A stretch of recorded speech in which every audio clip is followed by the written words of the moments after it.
തദ്ദേശ സ്വയംഭരണ സ്ഥാപനങ്ങളുടെ പ്ലാൻ ഫണ്ട് വെട്ടിക്കുറച്ച യുഡിഎഫ് സർക്കാരിന്റെ നയങ്ങൾക്കെതിരെ എൽഡിഎഫിന്റെ നേതൃത്വത്തിൽ വെളിയങ്കോട് പഞ്ചായത്ത് ഓഫീസിലേക്ക് മാർച്ച് നടത്തി.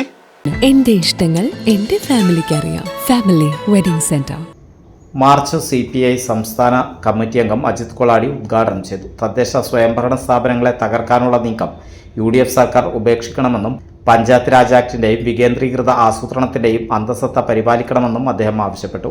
NK ഹുസൈൻ അധ്യക്ഷത വഹിച്ചു. TK ഫസലുർ റഹ്മാൻ സ്വാഗതവും P അജയൻ നന്ദിയും പറഞ്ഞു. Suresh Kakkanath, NK Hussain, TK Fazalur Rahman, Suren Karattayil, PM മാറ്റുണിത്തങ്ങൾ, NK Zainuddin, Riyas Pazhanji, P Ajayan, panchayat president Babitha Noufal, vice president Prabhitha പുലൂനി എന്നിവർ മാർച്ചിന് നേതൃത്വം നൽകി. 1992 പാർലമെന്റിൽ ഭരണഘടനയുടെ 73-74 ഭേദഗതികൾ നടപ്പിലാക്കപ്പെടുന്നത്.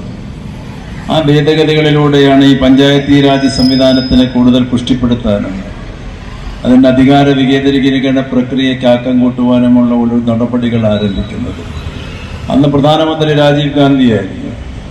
ആ കാലഘട്ടത്തിൽ പാർലമെന്റിൽ ഇടതുപക്ഷ MPമാരൊക്കെ ഏറ്റവും അധികം നിശ്ചയദാർഢ്യത്തോടുകൂടി മതേതര പ്രസ്ഥാനങ്ങളുടെയൊക്കെ പിന്തുണയോടുകൂടിയിട്ട് ചർച്ച നടത്തിയിട്ട് പാർലമെന്റിൽ പാസ്സാക്കപ്പെട്ട നിയമമാണ് 73-74 ഭേദഗതികൾ.